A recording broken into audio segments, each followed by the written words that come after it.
Vai começar agora o PampaCast, o podcast do Grupo Pampa, que valoriza as pessoas que fazem o agronegócio do sul do Brasil acontecer.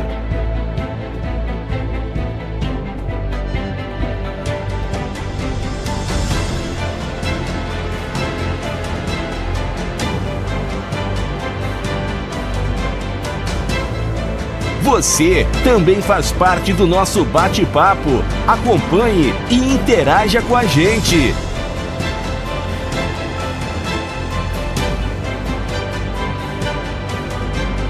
Seja bem-vindo a mais um PampaCast. Olá, seja bem-vindo mais uma vez ao nosso PampaCast, mais uma noite especial para a gente aprender um pouco mais sobre a pecuária, sobre as tecnologias, sobre tudo isso que vem acontecendo nessa noite especial. A gente está recebendo aqui o nosso grande parceiro, Marcelo Severo. Boa noite, Marcelo, tudo bem? Boa tarde, Matheus. Boa noite, né? Boa noite, Matheus. É uma satisfação, né, poder trazer aqui uma contribuição aí para a nossa pecuária aqui da região e um pouco mais também. O Marcelo Severo é nosso parceiraço aqui do Grupo Pampa, né? Ele que é zootecnista e nessa noite ele vai falar um pouco mais sobre toda essa área, né? Ele que vem com uma capacidade técnica imensa, né? Ele que é mestre em nutrição animal.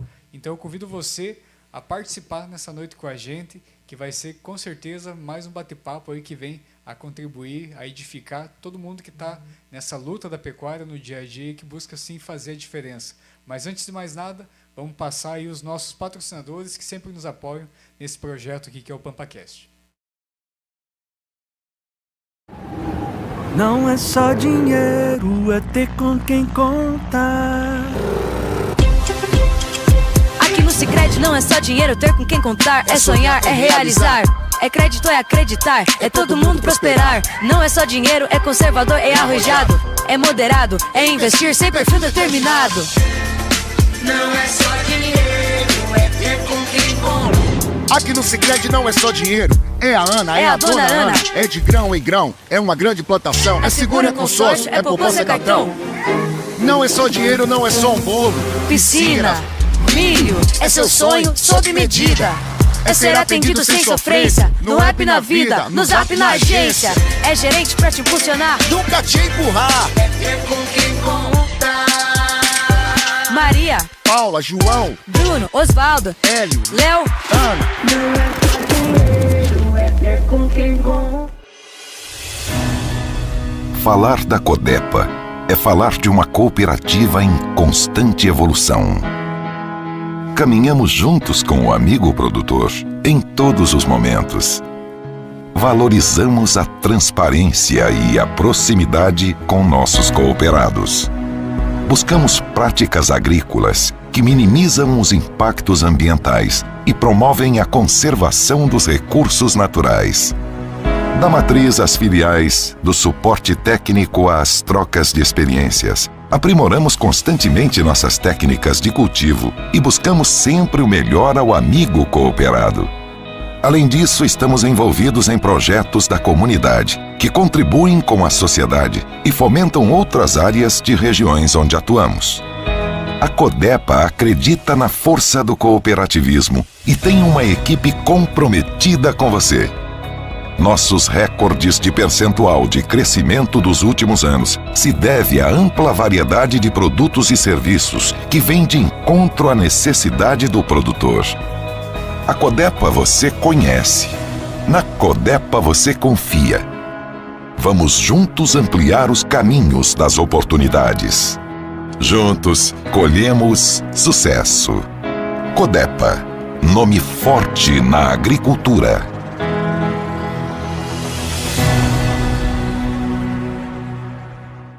Pampa Empreendimentos Imobiliários, um novo conceito em negócios imobiliários rurais. Bons negócios se fazem com credibilidade e segurança. Compre, venda e arrende com quem há mais de 35 anos compartilha do dia a dia do empreendedor rural. Pampa Empreendimentos Imobiliários, a sua imobiliária rural.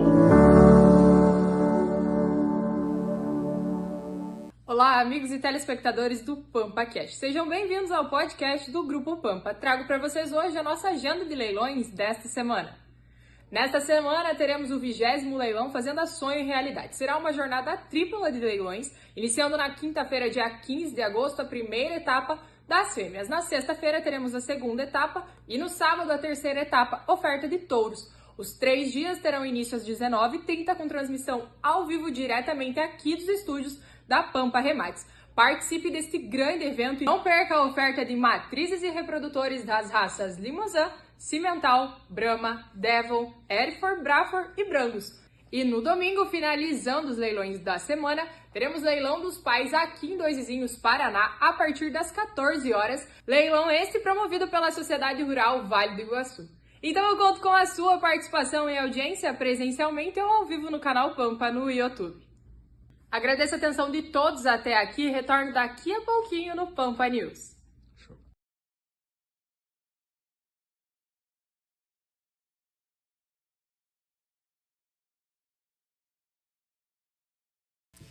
Vamos lá, pessoal, mais uma vez aqui no PampaCast, você conectado com a gente, e eu já faço convite, né?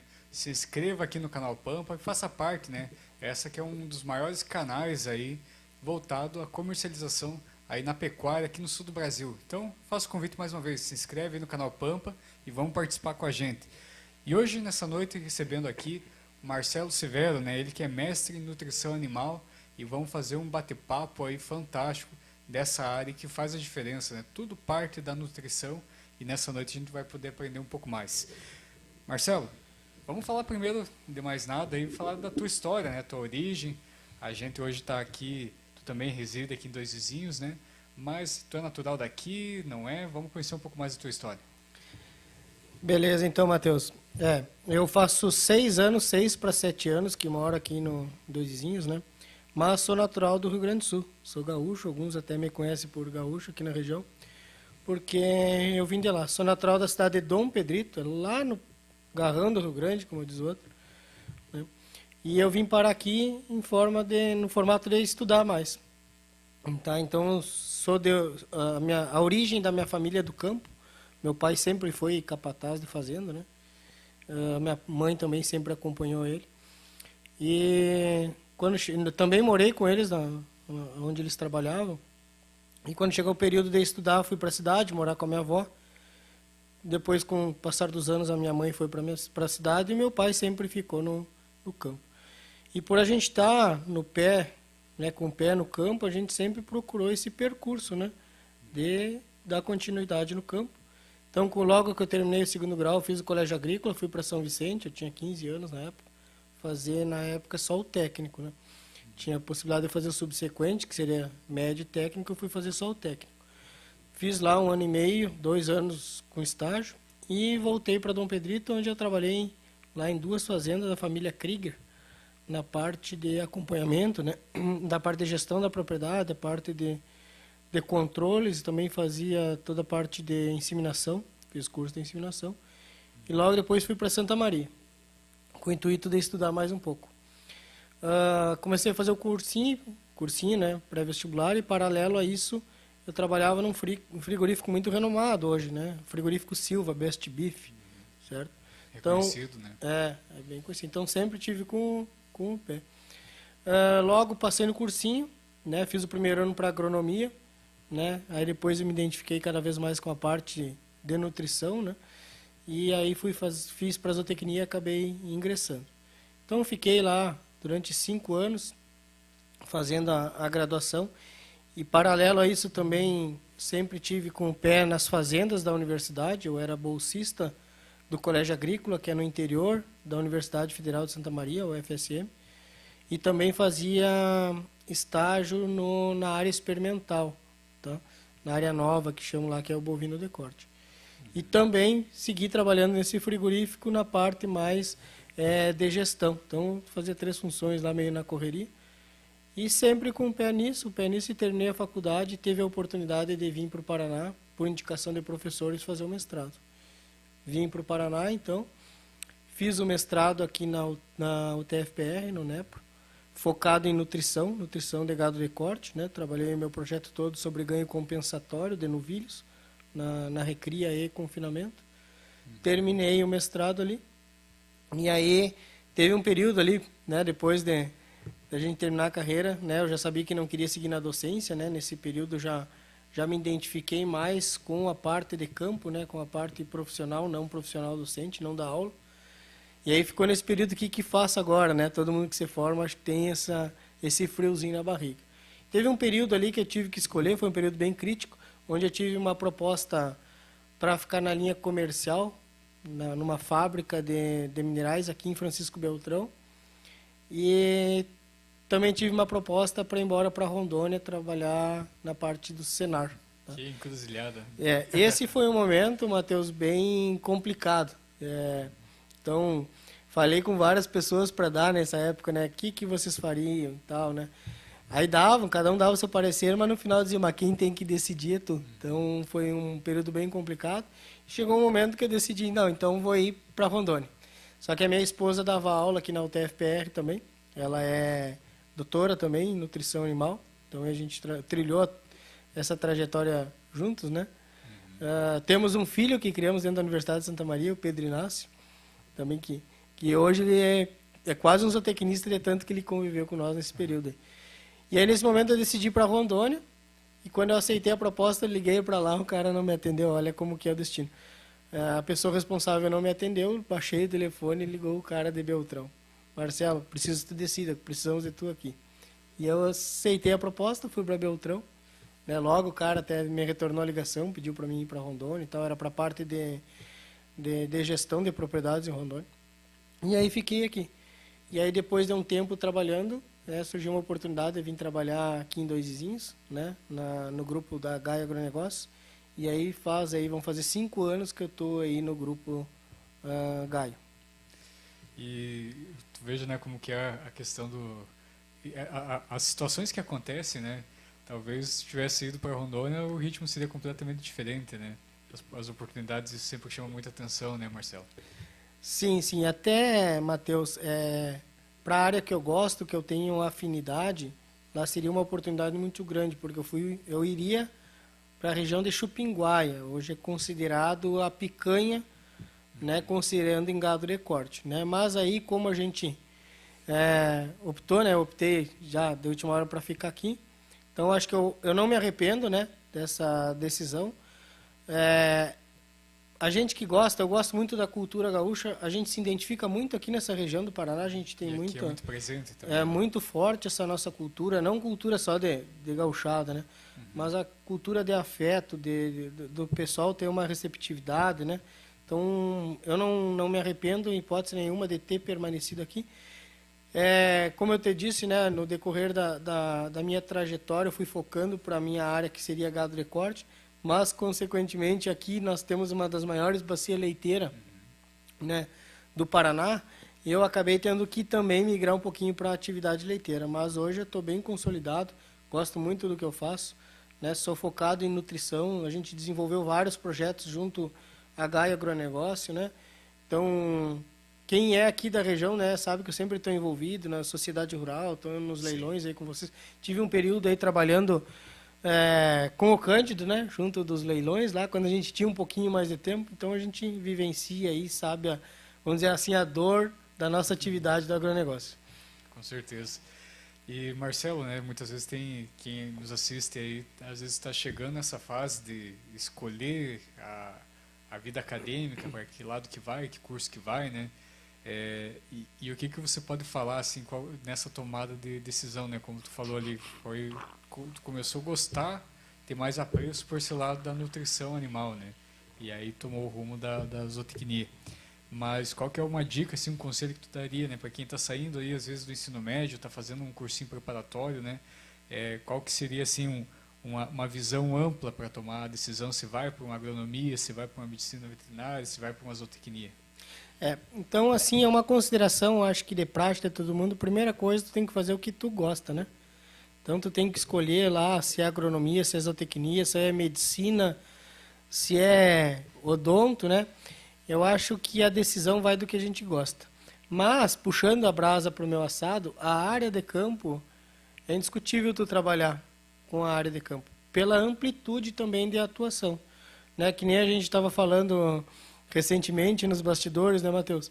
Pessoal que veio aí que tu achava que era uma formação destinada ao gado de corte, o pessoal da Prime, né, que tu comentou, é um cara que estava lá, nem lembro qual que é a formação. O pessoal da Prime Bov, né, o Fábio, a gente imaginava, né, que era já algo mais vinculado ali, como a gente toda hora vê, mas o dele é análise e desenvolvimento de sistemas, né, mas tá diariamente no campo, né. Então, assim, ó, é atrativo todas as atividades de campo, tanto seja agronomia, tanto seja veterinária, tanto zootecnia, mas aí ele se divide, por exemplo, a agronomia mais focado na parte agrícola, né, aquela pessoa que tem mais um pouco de afinidade. Veterinária, tanto reprodutiva quanto clínica. Isotecnia, parte de comida, parte de gestão. Ela é muito abrangente. Às vezes a gente acha que ela é meio limitante, né? Só em nutrição, não. Mas tem nutricionistas ótimos como zootecnistas. E tem zootecnistas ótimos como nutricionistas, né? Então, além disso, nós trabalhamos na parte de gestão. A gente vê já a parte TRT em algumas empresas também, né? Os zootecnistas. Parte fabril, industrialização. Então, é uma gama muito grande aí que o zootecnista pode atuar. Mas, assim, ó, em resumo, a parte de campo, né? Qualquer formação de campo, acho que é difícil uma pessoa se arrepender de fazer essa formação. O campo, ele tem uma condição diferente, né? Acho que até mesmo por esse aspecto de liberdade, né? Tu tá todo dia num contato com um animal, num ambiente livre, né? Não é uma rotina, né, Matheus? Não é uma rotina, não é uma rotina. Muito longe disso. Cada dia é um dia diferente do outro. Exatamente. E a questão do, como tu falou, né, do teu mestrado, né? Tu tem, então, esse gabarito de mestre em nutrição animal. E a gente tem falado, né? Até a gente vinha conversando, tudo esbarra na nutrição, né, Marcelo? Nessa forma, você é a pessoa certa para falar, né? Muitas vezes, assim, existem problemas dentro de uma propriedade que passa batido e são solucionados através da nutrição. Hoje, é sabido, vamos dizer assim, que tem um tripé, né? É uma base de toda a produção, toda a eficiência produtiva, independente de qual cadeia, onde nós temos a genética, né? Nós temos a sanidade e temos a nutrição. Não adianta tu ter lá um animal exemplar geneticamente, com a melhor sanidade, se tu não tiver uma comida que supra aquelas necessidades para ele atender a eficiência produtiva. Assim como também não adianta tu ter um animal com uma alta genética, uma boa comida, e tu não ter uma sanidade, né? Um acompanhamento sanitário, um calendário sanitário, um planejamento adequado. E também não adianta tu ter uma comida boa, tu ter uma sanidade boa e tu não tenha uma genética compatível com aquilo que tu está oferecendo. Então é um tripé, e a nutrição hoje cada vez está se aperfeiçoando. Então, em algumas apresentações que a gente faz por aí, você fala muito em agricultura de precisão, né? Então a gente já está migrando aí para pecuária de precisão. Tem alguns projetos por aí, pecuária 4.0, vários outros projetos que estão afunilando mais a eficiência. Essa eficiência buscar, além de uma eficiência produtiva, uma eficiência econômica. O que seria isso? Tu ter uma alta produção com um pouco desperdício, né? Tu ser assertivo nas tuas decisões dentro de uma propriedade. Isso eu não estou falando só para gado de corte, Matheus, que é o nosso foco, mas é gado de corte, gado de leite, qualquer cadeia, né, que tu for mexer hoje, cada vez vai ser mais com precisão. E isso se acentua mais quando o mercado tá, vamos dizer assim, não está muito favorável, né? Quando o mercado está muito favorável, tu está ganhando bem, tu tá andando bem, qualquer coisa que tu faça, se tu tiver alguma coisa algum delay, alguma coisa que não seja produtiva, tu não vai dar muita importância. Agora, quando o mercado está mais apertadinho, mais ajustadinho, tu tem que fazer uma pecuária de precisão para te não ter desperdício, não ter erro. Isso teria que ser feito nos dois cenários, né? Mas quando tu está em sobra de gordura, tu não vai dar tanta importância nesse desperdício. Mas quando tu está apertado, cada vez a gestão, e a gestão engloba nutrição, engloba sanidade e também a parte de genética também. E, Marcelo, a gente vê assim, vou jogar completamente a fala para ti, né? A questão assim que, hoje, no teu ver, aonde que está uma falha geral, assim, que tu vê, vamos falar assim, a região que a gente está aqui situado, né? Sudoeste do Paraná, né? Sei que tu atende mais regiões, mas aonde que você vê os gargalos da pecuária, vamos falar do sul do Brasil? Certo. no meu ponto de vista, tem um compromisso, né? Assim, eu fico até meio nervoso, mas eu não sou muito manso com esses microfones. Mas, assim, ó, no meu ponto de vista, é a ponta da caneta, né? Que tu me perguntou no início, o que nós poderíamos falar? Acho que é a gestão. A gestão dentro de uma propriedade engloba tudo. Engloba tudo. E o que seria essa gestão? Tu desfrutar mais com menos, ou seja, tu ter um investimento em pontos assertivos que ali tu vai ter um retorno, né? Sei que a gente vai afunilando, logo vamos falar para a parte de suplementação, mas alguns exemplos, né, fora da suplementação, algumas estratégias de propriedade, que às vezes se torna um pouco mais aparentemente apertado, algumas técnicas, vão ser algumas estratégias que a gente vinha comentando, um exemplo, né, sobre a vaca vazia dentro de uma propriedade, né? Isso é muito nítido da minha cabeça, eu sei que está mudando muito o cenário, o pessoal está se verticalizando mais, mas vamos pensar assim, hoje uma vaca vazia que eu te comentei, o custo dela ao longo do ano é o mesmo custo de uma vaca prenha. Qual que é a diferença? A vaca prenha vai ter que trazer uma receita e a vaca vazia não vai ter que trazer uma receita. Isso tem que estar na ponta da caneta. Isso é índice de prenhez. Você tem projetos também de algumas empresas, né? Posso citar a DSM, que é uma parceira nossa, tem o projeto Projeto 200. O que seria esse Projeto 200? Ele coloca uma meta dentro das propriedades, que nem o boi lá 777, ele tem o Projeto 200 que tu tem que desmamar 200 kg de terneiro para cada vaca acasalada. Não quer dizer que tu tem que desmamar o terneiro com 200 kg, mas tu inseminar ou entorar 100 vacas, tu tem que tirar ali 20 mil kg de terneiro, né? Acho que é essa conta. Então, tu pode ter vacas que não emprenhou, mas tem algumas vacas que vai ter que suprir a necessidade daquela falta de terneiro, média, né? Fazer média.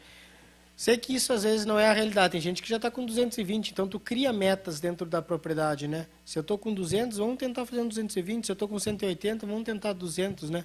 Então, isso é importante dentro da propriedade, a ponta da caneta, né? O custo que essa propriedade tem. Puxando já mais porque a gente mexe mais vaca de leite, né? Vou dar uma simulação. Mas a gente se preocupa muito com o preço da ração na vaca de leite. Ah, eu quero a minha ração, tua ração a 1,80 é mais cara que a minha a 1,60. Só que às vezes a diária do que aquela vaca está comendo entre ração, silagem, se tu ajustar uma dieta de uma ração de 1,80 é mais barata do que uma 1,60. Entendeu? A gente contabiliza as propriedades mais verticalizadas, contabiliza a diária, quanto que eu gasto de comida no conjunto total, e não no quilo da ração. Isso dentro da atividade de corte também, né? Para mim desmamar um terneiro de 200 kg, né? Ou desmamar um terneiro de 180 kg, qual que é o meu custo? Isso a gente tem que prezar. Quanto que o produtor gasta para colher um saco de soja? Ele sabe. Quanto que ele gasta por alqueire? Mas quanto que ele gasta para produzir um terneiro? Não sabe. Então, isso eu acho que é o maior gargalo, é gestão, é número dentro da propriedade. E dentro da questão de gestão tem tantos assuntos que a gente podia abordar, né? Que nem a gente vê falando cada vez mais da questão de manejo, a questão, o impacto que tudo isso reflete na produção, né? Mas a gente tem falado também assim, eu vejo alguns gargalos na produção principalmente nesses primeiros meses da vida do terneiro, né? É muito discutido isso. E a gente estava falando nos bastidores aqui sobre a questão de você ter uma estratégia para você chegar onde você quer, qual que é o objetivo da propriedade, né?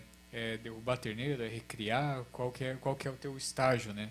E como que você tem avaliado essa questão, assim, como que pode ser situado uma estratégia dentro da nutrição, da suplementação dentro de uma propriedade? Certo, acho que bem colocado, a gente discutiu também bastante, né, Matheus? Nada é receita de bolo, né? Cada propriedade vai ter um manejo, vai ter um operacional, vai ter algum protocolo diferente, né? E aí ela se adequa conforme o seu cenário. Mas quem acha não sabe nada. Eu tenho certeza que hoje uma das categorias mais promissoras é a cria, ou seja, é o terneiro, né? Tem propriedades que preza por inseminação, repasse com touro, tem propriedades um pouco mais verticalizadas que façam em ATF, ressincro, tem propriedades que ainda seguem o sistema de não ter estação de monta, né? Então depende do cenário de cada propriedade, né? e ver qual que é a vantagem. Por exemplo, um cenário de estação de monta é para te padronizar o número de bezerros. Se tu for comparar números, índice de prenhez, um número nu, aquela propriedade que tem touro todo ano, com certeza vai ter um índice de prenhez maior do que aquela propriedade que faz estação de monta, enfim, outras estratégias. Mas tu trabalha com estratégias, por exemplo, de fazer lotes, né? Tu tem 4 meses de estação de monta, tu tem mais... Além do teu operacional, está facilitado, né? O teu peão tem um período direcionado para recorrer às invernadas, com maior atenção. Tu tem padronização de lote, isso tu sabe que no leilão tem uma valorização muito melhor quando tem um volume de animais homogêneo, mais homogêneo, né? Mas, direcionando ali sobre a questão de estratégia, né, estratégica pós-nascimento desses animais, cada vez a gente está percebendo que esse período é o que te traz maior resultado pela conversão. Tá? Conforme maior o animal vai ficando, mais velho, o gasto para te botar 1 quilo é mais caro, vamos dizer assim. Tá? A grosso modo é isso. E o terneiro já começa de uma forma que tu tem uma suplementação hoje através do CRIP que te traz uma eficiência muito grande. Então tem N trabalhos aí, quando tu suplementa o terneiro ao pé da vaca, tu tem até uma roupa a mais no desmame.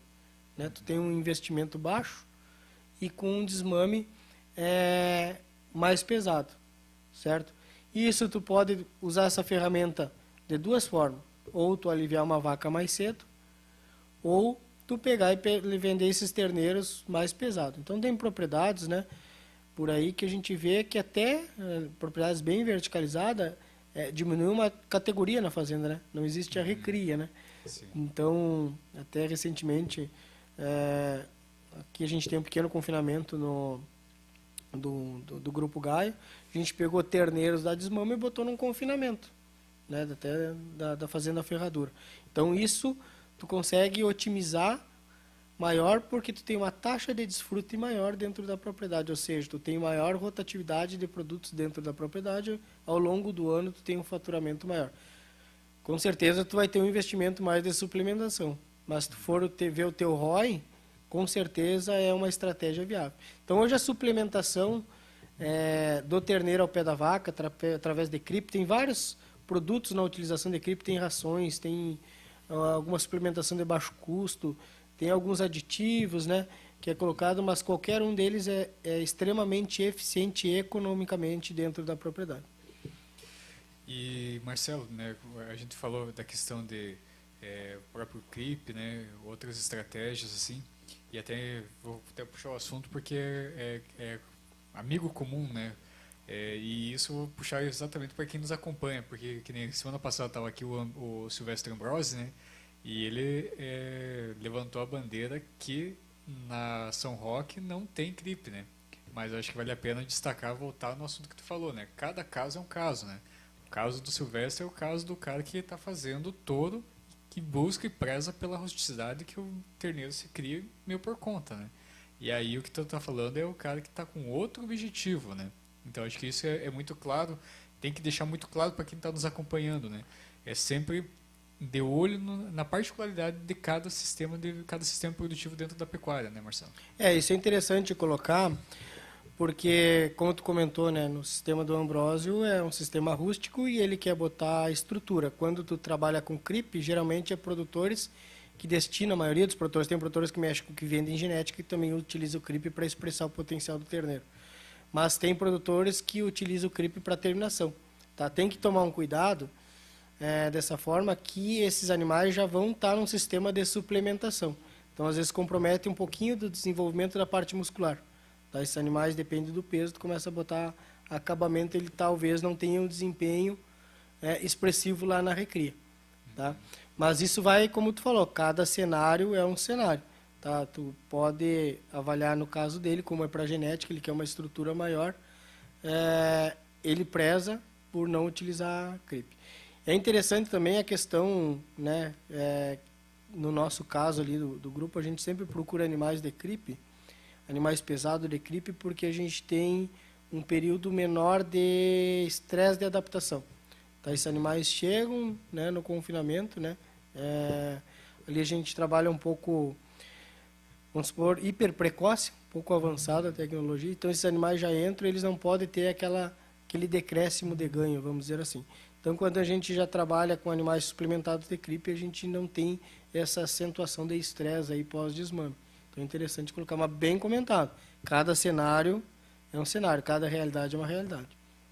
E, Marcelo, na questão também, assim, muitas vezes a gente sente a dificuldade do pessoal entender como usar alguns produtos, né? A exemplo, né? Algo que a gente vai passar até porque a semana deu mais uma geada, né? Que o pessoal entende que precisa de um reforço com proteinado no ano que tem geada, né? E isso daí acaba criando meio que um mito, né? Então vamos desmistificar, tá certo? É só um mito? Como que seria a melhor condução em torno disso? Beleza, Matheus, acho que bem colocado, uma pergunta bem pertinente, né? A gente conversa bastante sobre isso. Então, assim, a questão do proteinado, quando cai geada, particularmente não é bem exatamente essa questão de por que caiu geada, eu vou dar proteinado, tá? Automaticamente, principalmente em campo nativo, que a gente chama no Rio Grande do Sul, ou seja, pastagens naturais aqui, de verão, vai chegando para o lado do inverno, elas vão começar a senescer, ou seja, vão começar a morrer, vão começar a cair qualidade. Consequentemente, conforme vai caindo a qualidade, os níveis de proteína, vamos dizer assim, dessa forragem, ele começa a decrescer. Ele acelera com a geada, mas ele já vem numa parte decrescente por causa que está se terminando o ciclo, né? Aí o pessoal relaciona a geada porque secou, só que ela já vem secando, já vem uma deficiência proteica, né? Então esse animal, por um lado, vai precisar de um aporte proteico maior. Por outro lado também, quando a gente pensa em proteinado, né, a gente pensa também na suplementação através de uma proteína de rumen. Essa forragem, ela tem alto poder de fibra, vamos dizer assim, alta fibra, alto poder de carboidratos. E para ter um melhor aproveitamento desses carboidratos, tu precisa de uma proteína de rumen, que seria através da ureia. E isso fecha com o período de geada, por isso que está correlacionado aí a geada com o proteinado. Mas não só por causa da geada teria que se suplementar, tá? É porque aquele período requer um proteinado, porque a pastagem já vem numa decrescente, né? Sim, de poder proteico, né? E a geada acelera isso. O certo era tu dar, independente se caísse geada ou não. Né? Mas a geada, ela acelera esse processo aí de perca de qualidade dessas forragens. Quando você trabalha já na tua região de Mangueirinha, que é muitas pastagens lá, né? Você utiliza muito proteinado, só que não seria o mesmo proteinado que a gente utiliza em campo. Lá, uma pastagem nova de aveia azevém, lá acho que tem azevém também, né? Sim. O Rio Grande do Sul tem bastante azevém. Tu tem uma necessidade, mas não tão grande quanto uma pastagem daqui que ela é de inverno e está morrendo e está perdendo a qualidade. Então isso é interessante até falar que às vezes um proteinado de uma região é diferente do outro, tá? Por dependências da pastagem, do tipo de forragem que tu está oferecendo para esse animal. Mas assim, vamos partir de um princípio básico e simples. Um boi precisa X de proteína, X de energia, X de mineral. Tu só tem que fornecer aquilo lá. A pastagem te dá uma parte, a outra parte tu tem que complementar com alguma ferramenta, algum proteinato, alguma suplementação de coxa, alguma suplementação estratégica. Tá? Em resumo, seria basicamente isso. Então, o proteinado fecha bem aí com o inverno, porque tu tem um baixo aporte de proteína e uma grande fibra ali que falta uma proteína de rumen para poder ser aproveitado pelos animais. E vamos falar então do outro lado, né? Principalmente quando chega o verão, que as pastagens já tá se formando melhor, né? Já está numa condição diferente. O que hoje vocês indicam assim para os clientes? O que tem de solução para, vamos dizer assim, a vaca está com o terneiro no pé e está naquela época ali numa das fases mais de atenção para o terneiro se formar. Aqueles primeiros meses é onde vai desenhar muita situação do resto da vida daquele animal que está ali se formando, né? Qual que seria a receita aí para continuar, vamos dizer assim, construindo um animal de capacidade, expressando o melhor potencial dele? Matheus, assim, aí, voltando àquele assunto, né? Cada realidade é uma realidade, então tem várias estratégias feitas.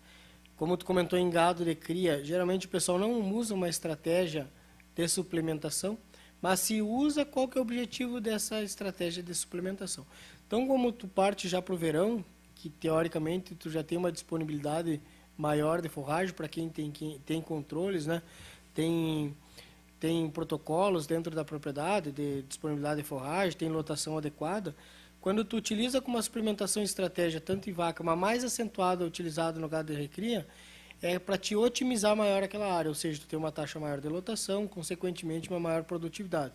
No caso de vacas de cria, tu vai ter um maior aporte reprodutivo, ou seja, um índice de prenhez, busca um índice de prenhez superior, e na parte de recria, né, aquele gado já desmamado, tu busca um aporte maior de ganho. Nesse período, a gente busca uma suplementação um pouco diferente, não só para suprir a parte de proteína. Lá nós já temos proteína já no pasto, porque a pastagem já está se renovando, pensando em campos naturais, ou pastagens, ou braquiária, ou africana. Mas a gente já busca aí também um aporte energético. Esse aporte energético te dá um desempenho maior, né? E depende dessa estratégia, se tu utilizar aí uma suplementação superior a 0,7% do peso vivo, já consegue aumentar a tua taxa de lotação. Tem trabalhos, quando tu passa disso, tu consegue ingressar aí mais 20% de população de animais dentro da propriedade. Daí tu tem que fazer o teu balanceamento. Se esse custo, né, ele vai te suprir a tua demanda. Mas, assim, é uma coisa que é bem interessante a gente frisar, que eu te comentei no início, que o meu trabalho foi sobre ganho compensatório. Eu tive 3 tratamentos no meu trabalho. Um tratamento onde os animais passaram com uma restrição alimentar bem acentuada, uns animais que passaram muito bem supridos e um intermediário. Economicamente, a gente tem que cuidar em cima de uma taxa de lotação, que às vezes a gente tem um animal muito folgado, né, muito suplementado e botando, por exemplo, vamos arredondar a conta, 1 quilo por dia, às vezes é ineficiente comparado a uma suplementação moderada, onde tu tem 2 animais ganhando 800 gramas. Então, por área, tu está ganhando 1,600 versus 1 quilo. Então, essa suplementação estratégica, a gente preza muito na eficiência econômica. Mas, assim, direcionando mais numa resposta mais, né, mais pontual, hoje a gente utiliza muita suplementação na parte de recria. Uma suplementação basicamente aí de 2 a 3 gramas por quilo de peso vivo, que a gente tem um aporte de ganho superior a 200 gramas quando comparado à não suplementação. Então, toda a propriedade que é verticalizada hoje, ela não abre mão de uma suplementação estratégica. Não só no inverno, mas no verão também. Primeiro passo no inverno. O produtor que começar a utilizar uma suplementação estratégica no inverno, com aporte de 200, 300 gramas a mais do que não suplementado, ele não abre mão mais. Não quer dizer que esse animal vai ganhar 200, 300 gramas. Mas se ele comparar, tem animais não suplementados que perdem 100 gramas no inverno, e se ele suplementar, vai ganhar 100 gramas. Essa diferença paga o investimento. Tu gasta hoje aproximadamente 80 centavos pensando numa recria, e tu tem um aporte de 200 gramas de peso vivo, né? Isso tu tem um ganho direto e tu tem um ganho indireto, que tu não tem aquele boi sanfona, né? Que tu leva um tempo maior para terminar esses animais no campo. Então tu consegue uma estratégia, até hoje apresentando para o pessoal ali do grupo, tu consegue abater animais jovens, porque tu sempre tem uma escala de ganho contínua, crescente, na verdade, né? Sim. E também, Marcelo, a questão, assim como tu falou, né? Depois do trabalho implementado, também, em muitos casos, consegue também melhorar a lotação dentro de uma propriedade, né? E isso vem de encontro também muito no que a gente tanto ouve falar, né? Países com uma menor população de bovinos produzindo muito mais carne, né? Então, o que você tem visto desse geral, assim, até mesmo a nível de comparação, né? O que esses países que hoje têm uma eficiência produtiva melhor que o Brasil, no caso, o que eles estão fazendo de diferente, ao teu ver?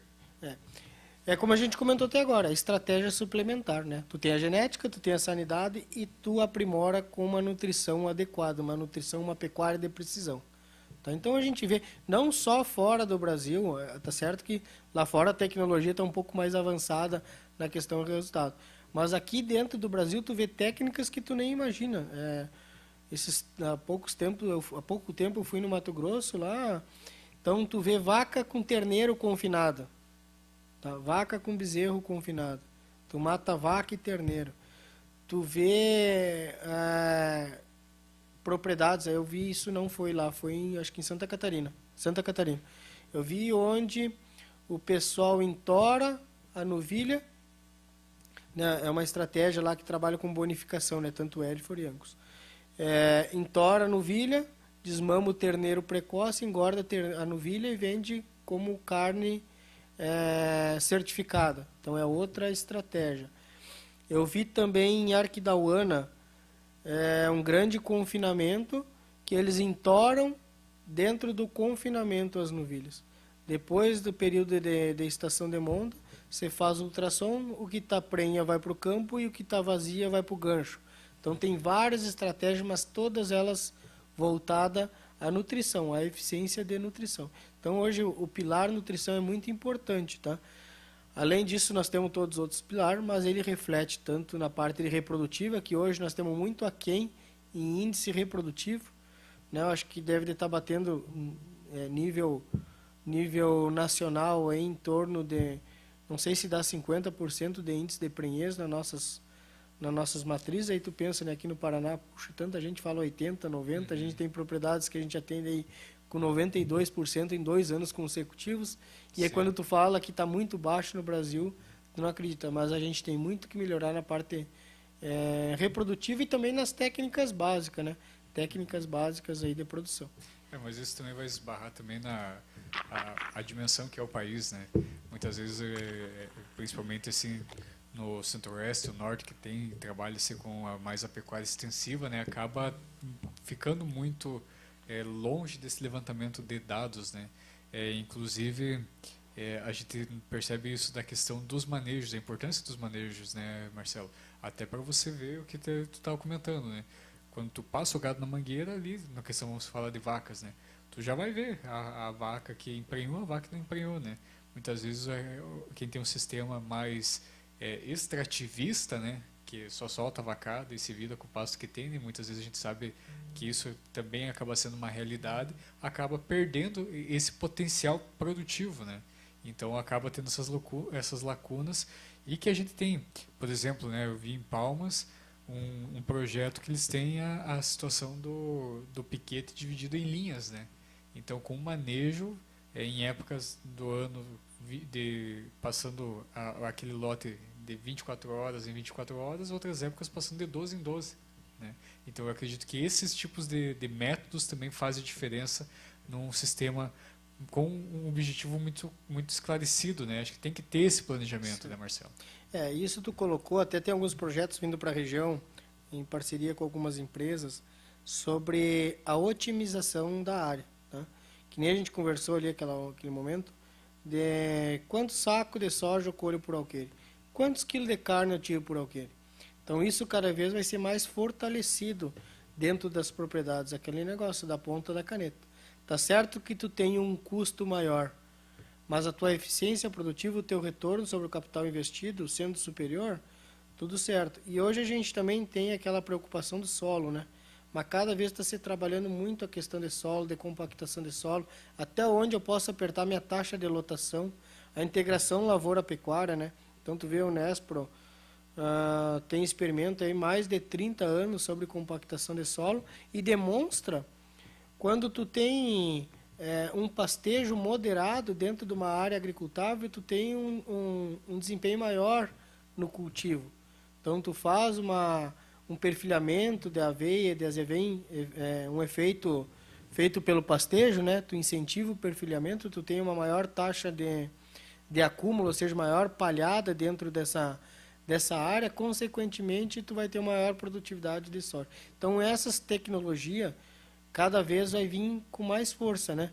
Porque, como eu te disse, quando estava fácil, né, de ganhar, a gente não notava esses detalhes. Agora que a coisa está ficando mais apertada, qualquer detalhe faz a diferença. Inclusive, sim, até na compra de um produto comercial, um suplemento mineral, tu vai trazer alguma coisa que tenha um custo acessível, mas que ele te traga um resultado também. Às vezes, tu não pode comprar um sal branco pensando que ele vai te dar um resultado que nem um núcleo mineral.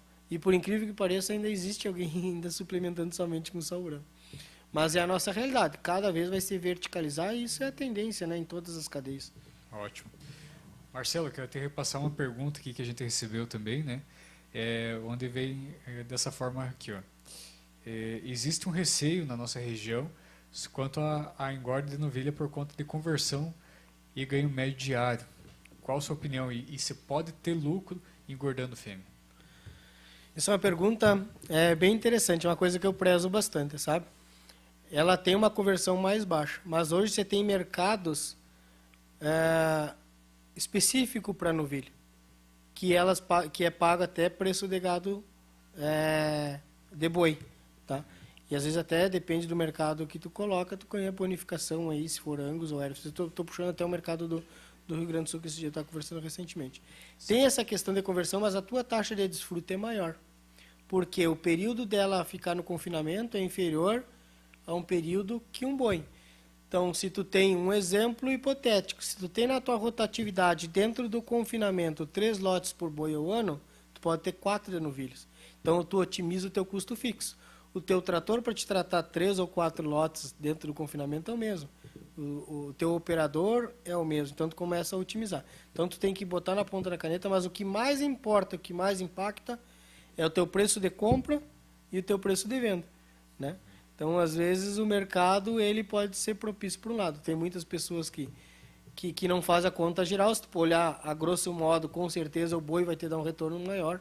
Mas a novilha depende da tua região do mercado também, ela pode ser benéfica. Eu gosto muito, Matheus, porque tu tem uma diária mais barata dessa novilha, tu tem uma aceleração na deposição de gordura, ou seja, tu tem um período mais curto de confinamento e tu tem uma taxa maior de desfrute.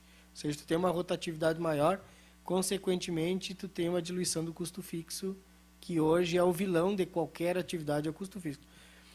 Se tu tratar um boi ou tratar 500 boi, o teu funcionário, o teu trator, a tua luz é a mesma. Esbarra novamente na questão da gestão, né? Na gestão. Os custos fixos permanecem, né?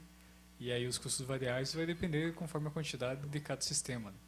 Né? É isso aí. Então eu gosto muito, tá? Da questão de novilha, né? A gente conversa bastante isso com os produtores, que a grosso modo, né? Não sendo repetitivo, acho que tem que ir na ponta da caneta mesmo, porque às vezes se torna mais eficiente. Mas cada cenário é um cenário, né? Com certeza. Marcelo, da questão falando especificamente agora sobre o melhoramento genético, né? É algo que vem sendo muito debatido e você já falou da questão dos 3 pilares, né? Mas a gente ainda vê que isso não se torna muito comum, principalmente nas pequenas propriedades, né? Existe uma deficiência maior, né? E o que você acha assim, que pode ser esse romper ao ponto que o pequeno produtor também pode desfrutar dessa questão do melhoramento genético, buscando também desde uma padronização do seu plantel, ainda que pequeno, né? Mas aonde que você podia dar a dica, a sugestão, assim, em qual passo que o pequeno produtor vai ver já a diferença em se trabalhar com animais que têm um potencial genético um pouco mais elevado. Matheus, por incrível que pareça, ainda tem produtor que deixa touro do próprio gado. Touro que eu digo assim, aquele terneiro melhor. Às vezes tem alguém até que tem um gado mais padronizado, né? Compra um touro. Mas às vezes aquele melhor terneiro lá, às vezes não tem nem padrão racial e ele fica para touro. Se eu conseguisse, né? Se o produtor conseguisse prever o futuro e conseguisse pesar um terneiro, filho de um touro que ele fez na propriedade, ou um terneiro, filho de um touro comprado em leilão, porque todo mundo que leva touro em leilão é um aporte genético confiável, vamos dizer assim, para não dizer que é um consagrado. Ou por inseminação, só nessa pesagem de terneiro o cara não ia mais pensar em utilizar terneiro do próprio gado. A questão é que o pessoal faz aquele número assim, ó. Puxa, eu vou comprar um terneiro, um touro lá, hoje deve estar 12, 15, 20 mil um touro.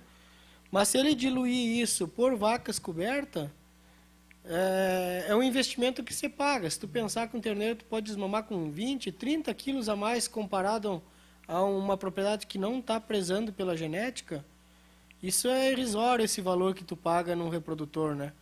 Então, hoje ainda falta chegar no produtor essa informação de quanto que ele está deixando de ganhar em cima de buscar genética de fora. Pode seguir com o cruzamento. Hoje a gente vê muito, né, cruzamento de vaca branca aqui na nossa região, traz gado europeu, tanto o Hereford quanto o Braford. Agora temos aí bastante o gado preto, né, Brangus ou Angus. Então tu pode seguir. Mas desde que tu traga uma genética consolidada, com certeza o produtor não se arrepende quando ele traz uma genética. E hoje todo mundo está muito verticalizado quem vende genética. O pessoal cada vez está mais fortalecido, com mais bagagem, mais informações, trazendo muita genética de fora, consolidada fora do Brasil também. E as genéticas que a gente também está estudando, que elas são adaptáveis aqui. Às vezes o produtor fica na dúvida. Será que a adaptação lá da Europa é a mesma adaptação daqui? Mas são, né? Hoje a gente tem estudos aí que esses animais também expressam o mesmo potencial, trazem esse potencial para ser expressado aqui no Brasil também.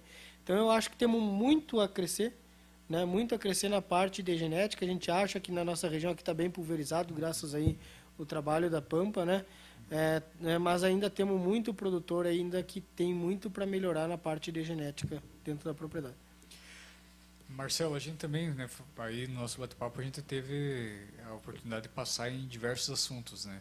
Desde questão de pastagens, questão de genética, questão de sanidade, e eu vejo que é momento também, assim, muito falando dessa questão da pecuária de precisão, e eu até por acaso essa semana me passou muito nas redes sociais a questão também do acesso à água, né, para os animais. E mais uma vez eu vejo assim, que são assuntos que é pouco debatido, né? Muitas vezes o pessoal ainda tem estruturas assim, até mesmo antigas, né? Bebedouros antigos, aquela questão mais engessada, né? Que fazia com tubo de concreto ou somente o açude, né?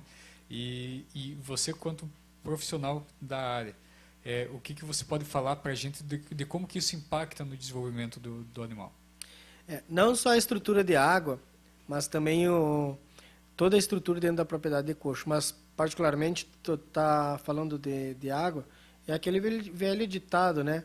Boi tem que beber água onde a gente bebe também. Só que isso também não é levado em consideração, né? Tem propriedades muito verticalizadas, que além das aguadas naturais, tem gente que coloca bebedouros artificiais dentro de cada piquete. Mas assim como temos propriedades ainda que não levam muita importância quanto a isso. Isso dá um reflexo não só no desempenho, Matheus, que é fundamental uma água de qualidade, né? Já está bem batido esse assunto também, né? A gente vê bastante, mas também isso na sanidade, né? Tu traz muita doença através da água, muito problema sanitário através da água. Por outro lado, também a gente vê propriedades por aí que tem um sistema, por exemplo, de bebedouros em todas os piquetes, mas às vezes era melhor até nem ter, porque não tem uma higienização eficiente. Sim. Mas acho que é fundamental ser colocado isso te traz um ganho expressivo, né? Então você tem trabalhos aí, mais em animais suplementados, não solto a campo, que te dá um aporte aí acima de 100 gramas a mais dia quando tu trabalha com uma água de boa qualidade para esses animais, assim como uma água de má qualidade. Mas isso é bem colocado para ti, porque recentemente a gente fez um encontro ali no Grupo Gaia com alguns produtores aqui dos dois vizinhos da região. E eles não pediram mais informações assim que nem eu comentei contigo, né? O que é o que tem de tecnologia inovadora hoje? O produtor já não busca mais tanto isso porque está fácil esse acesso, tem muita internet. O produtor hoje ele está buscando uma estrutura de água. O que é ideal? Uma estrutura de coxo. Qual que é o espaçamento de coxo para suplementação de proteico, de sal, de ração? Qual que é uma taxa de lotação? Qual que é um espaçamento ideal entre um coxo e outro numa invernada grande? Então isso que tu colocou é uma colocação que vários produtores têm, não só do suplemento, não só da tecnologia, mas da estrutura da propriedade, né? Às vezes até a gente me pergunta, viu, e uma cerca? Qual que é o espaçamento entre fios? Então isso é uma preocupação de todos os produtores e isso cada vez tem que ser mais estudado, que faz a diferença na propriedade. Principalmente água, qualidade da água, dimensão de bebedouros, dimensão de coxo, espaçamento entre coxos, isso te reflete diretamente no desempenho da tua atividade. E o que mais que você observa, assim, que muitas vezes está atrapalhando esse progresso, né? Porque eu vi que quando eu te falei da questão dos bebedouros, tu falou assim, vai muito além disso, né? Então, o que tu... Porque, assim, aqui a gente busca falar sempre, assim, para o cara poder enxergar, né? Pô, o que eu estou tendo aqui na minha fazenda, né? E posso melhorar, né? Então, assim, o que tu tem visto por aí que acho, assim, que ao teu ver seria fácil de fazer diferente a partir de agora? Certo. Então, assim, eu vejo, pensando em água que tu comentou, né? Muitas propriedades, elas têm uma ineficiência de água, porque hoje você preza bastante piquetear as propriedades, né? Sim. Você piquetear. E o pessoal não dá muito valor àquela questão da aguada, né? Aquela questão de água. Então, a gente vê muita propriedade com bebedouros com difícil acesso, né? Nenhum acesso para dentro do bebedouro, às vezes é uma coisa fácil do produtor resolver, lá é um barranco, o animal tem que ir lá, às vezes cria um lodo, tu não bota até uma pedra para acesso, né? Um cascalho. Então, isso é uma coisa que a gente também pode auxiliar pro gado chegar nesse bebedouro. Canalizar a água, a gente vê muitos lugares acentuados, depende da propriedade, tu tem uma facilidade de canalizar a água e ter um bebedouro, mas não tu só ter o bebedouro dentro dessa propriedade, um bebedouro artificial, mas tu ter uma higienização constante. Então, isso a gente vê até em próprios confinamentos ao redor das casas, com os bebedouros um pouco sujos, isso te prejudica também no desempenho desses animais. Então, enfim, é fazer com que aquele animal tenha acesso a uma água de qualidade para expressar o potencial genético dele, né? Tu tem que ter esse controle e essa visão, principalmente em períodos de seca. Período de chuva tu não vai ter problema, mas mais pro lado do verão, seca, se atentar para isso. Sei que às vezes é muito difícil, né? Tu ter um acesso à água, mas isso é importante dentro da propriedade e reflete diretamente numa receita dessa cadeia também. Marcelo, chegando agora numa reta final do nosso bate-papo aqui, né?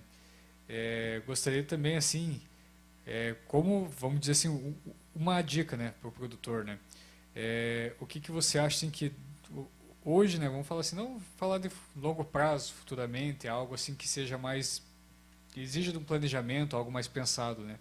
Mas vamos falar assim, da tua experiência que você tem, sei que tu circula muito, o sul do Brasil, outras regiões também, o que você acha, assim, que o produtor pode buscar, assim, logo, faria fácil a diferença num sistema produtivo, assim, vamos dizer assim, pode falar para o pessoal que acompanha a gente, que tem leite, o pessoal da pecuária de corte, né?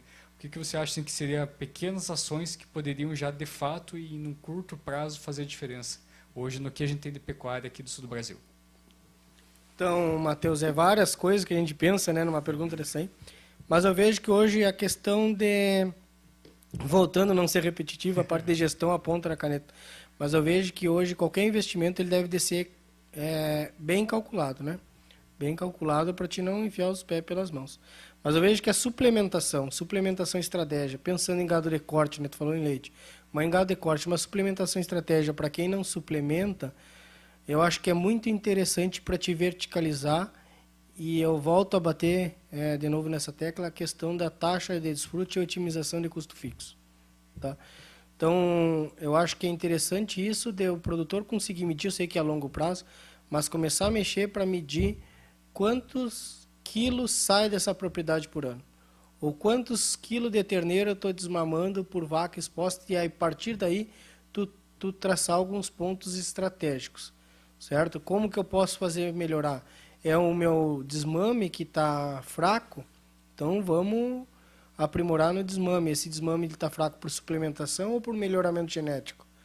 Tá? Então vamos ver, não, é meu índice de prenhez que está baixo. Então tem várias formas de tu melhorar. Às vezes tu monta algumas estratégias diferentes, tu tem estação de monta, tu acasala as novilhas uns dias antes para ela ter um tempo maior para se recuperar e emprenhar de novo. Então, enfim, tem várias estratégias. Mas acho que a primeira coisa é botar na caneta como que está na tua propriedade. Por incrível que pareça, de novo, volto a dizer, ainda existe propriedade que suplementa com sal mineral e vende boi com 4 anos. Tá? Então se torna uma propriedade ineficiente, né? muitas vezes, ou deixa de ganhar, pode até ser eficiente, mas ela está deixando de ganhar, está deixando de tirar mais quilos por área. Então, isso é um ponto, acho que muito interessante que o produtor tem que buscar. Além disso, né, buscar, eu acho que um aporte técnico, algumas informações sobre a questão, vamos dizer assim, de eficiência produtiva quando você põe em gestão. Daqui a pouco, será que a minha genética não poderia melhorar? Será que se eu voltar focar na questão de comprar um touro, de inseminar, será que eu consigo verticalizar mais a minha propriedade? Então, isso é um ponto que a gente traz até com a ajuda de fora ao visitar outras propriedades. A parte de sanidade, será que eu não estou tendo percas? Ver qual que é a minha taxa de mortalidade, buscar algumas referências. Qual que é a taxa de mortalidade mundial? Qual que é a taxa de mortalidade nacional? Será que eu estou dentro? Será que eu estou fora? Isso é mais acentuado no gado do leite, sabe? Hoje a TC tem referências, quanto que eu gasto de medicamento por 1 litro de leite produzido.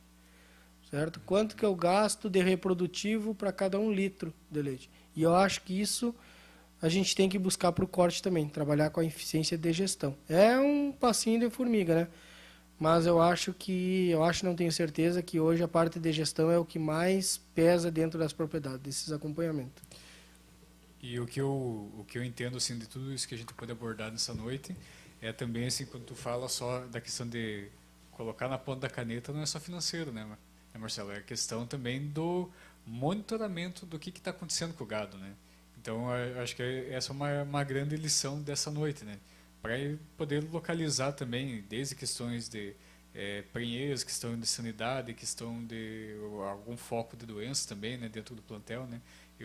Foi muito bacana essa tua colocação, que não esbarra somente no investimento, mas sim da questão de levantamento de dados de cada sistema, né, Marcelo? Tu tem que saber onde é que tu tem que ter alguns indicadores para saber onde é que é o teu ponto que tu tem que mexer. Às vezes tu tem vários pontos, mas tu tem que priorizar. Qual que é o principal? Ponto A é o reprodutivo, então vou focar primeiro nesse reprodutivo. A é o de desempenho, de GMD, de ganho, vamos focar nesse. Então, tu ter esse acompanhamento na mão, né, para te saber onde é que tu tem que atuar de antemão, para te ter um retorno mais rápido dentro da propriedade. Ótimo. Marcelo, chegamos ao final do nosso bate-papo, te agradeço muito a tua disponibilidade. Portas abertas da Pampa Remate, sempre do Grupo Pampa, né? Para bem te atender aqui, você é um grande parceiro, como tu falou, né? Já teve a parceria com o Cândido aí em outras épocas, né? Mas a gente te recebe sempre com muita parceria, com muita amizade, né? E nessa noite tu deu uma grande aula para a gente, com certeza, né? Então, muito obrigado. Se por acaso a gente deixou passar algo, né? Mas também deixa espaço aberto também para você poder também até vender teu peixe, né? Então é um grande profissional, está sempre disposto aqui no mercado aqui da nossa região, né? Então deixa esse espaço para ti também na reta final do nosso programa. Não, agradeço, Matheus, espero ter contribuído, né? Então, a gente traz aí o que a gente vê a campo e o que eu costumo falar. Hoje eu sei 5% do que eu gostaria de saber, né? Então, eu agradeço a oportunidade, né? Quem quiser pode entrar em contato contigo, alguma informação, pedir meu contato pessoal. E eu acho que era isso. Qualquer coisa a gente está à disposição aí para o que precisar. Tá, joia. Marcelo, obrigado mais uma vez. E para você que nos acompanhou no PampaCast, agradeço sempre. Faça a sua inscrição aqui no canal Pampa. Também você que tem interesse aí, que esteve olhando todo durante a nossa transmissão, né? No canto sempre está passando os nossos patrocinadores. Você pode apontar a tua câmera, né, para o QR Code e ter contato direto com eles, né? Sempre vale a pena a gente destacar os parceiros que estão com a gente, que são o Sicredi, a Codepa e também a Pampa Empreendimentos Imobiliários. E fique conectado com a gente. Na semana que vem a gente também vai estar divulgando o próximo entrevistado aqui do PampaCast. E nessa semana a gente vai ter agora, na quinta, sexta e sábado, o grande leilão aí da família Berté, né, da Fazenda Sonho e Realidade de Água Doce, vendendo mais de 80 lotes de animais, né, sendo 24 fêmeas, com lotes especiais aí de alta genética. Já está completamente divulgado o leilão, né, com vídeos, playlist, catálogo interativo. E na sexta-feira e no sábado, todos os dias vai ser a partir das 19h30, você vai estar podendo aproveitar também as raças que a família Berté produz, né? Então, na sexta e no sábado, com a venda de reprodutores. Então fique conectado aqui no canal Pampa. Um forte abraço e até semana que vem. Fique com Deus.